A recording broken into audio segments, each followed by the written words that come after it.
The morning sun cast its golden rays across the vast desert plain, where a great gathering of the Israelites stood, their hearts heavy with awe and expectation. They had come to witness the consecration of the altar of God, built according to his divine instructions delivered through Moses. The altar, a structure of wood overlaid with bronze, gleamed in the sunlight, ready for its holy purpose. The people knew this moment was unlike any other, for it was a covenant between them and Yahweh, a reminder that he dwelled among them. The priests, dressed in their sacred garments of white linen, moved with solemn precision.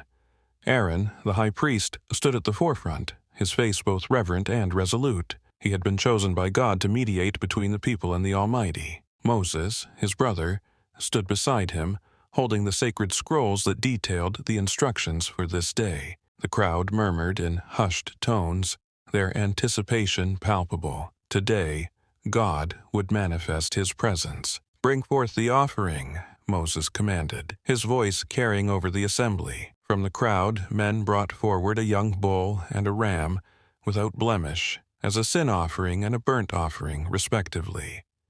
Their cries echoed as they were bound and placed on the altar, their lives a sacrifice for the sins of the people.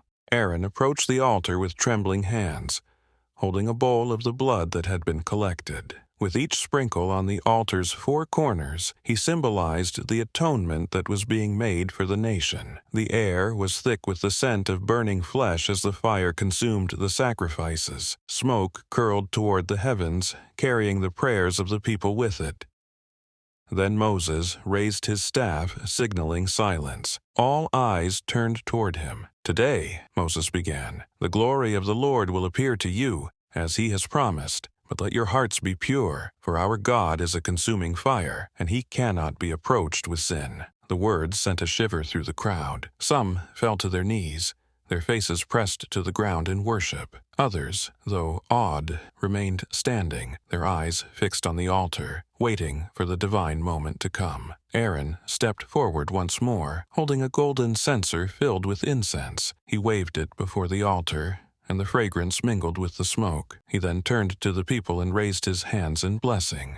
"The Lord bless you and keep you," Aaron proclaimed, his voice steady. "The Lord make his face shine upon you and give you peace." At that moment, the ground began to tremble beneath their feet. Gasps erupted from the crowd as a sound like rushing wind filled the air. From the heavens, a streak of fire descended, bright as lightning, engulfing the altar in a blaze of glory. The people cried out, some in awe, others in terror, as the fire roared and consumed the offerings completely. The priests stepped back, their faces pale with reverence. This was no ordinary fire. It was the fire of the Lord, holy and alive. It was as though the very presence of Yahweh had descended upon the altar. The radiance of the flames illuminated the faces of the people, reflecting both their joy and fear. But then something unexpected happened.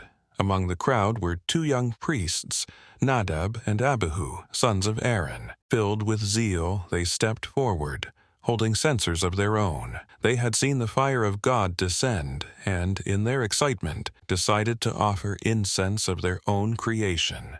They did not consult Moses or Aaron, nor did they use the sacred fire from the altar as instructed. Instead, they ignited their own flame and approached the altar. The crowd fell silent, their eyes fixed on the young priests. Moses and Aaron exchanged a glance, their faces filled with dread. "Nadab, Abihu, stop!" Aaron called. But it was too late. As the two men lifted their censers toward the altar, a sudden burst of flame erupted from the holy fire.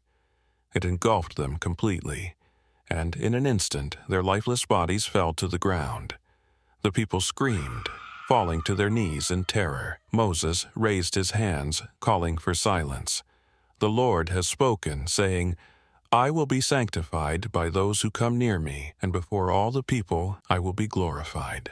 Aaron, though stricken with grief, said nothing. He bowed his head, acknowledging the holiness of God and the consequences of approaching him with irreverence. The crowd trembled. The awe of God's holiness seared into their hearts. The fire on the altar continued to burn, a reminder of Yahweh's power and the seriousness of his commands. It was a day of revelation, a day when the glory of the Lord was both a source of wonder and a solemn warning. The people of Israel left the gathering with renewed fear and reverence for the Lord. They understood that to approach the Holy One required purity, obedience, and reverence. The altar, now consecrated by fire, stood as a testament to God's presence among them and the call to live as His holy people. The story of that day would be told for generations, a reminder that the God of Israel was not to be taken lightly, but to be worshipped with a heart of repentance, humility, and awe.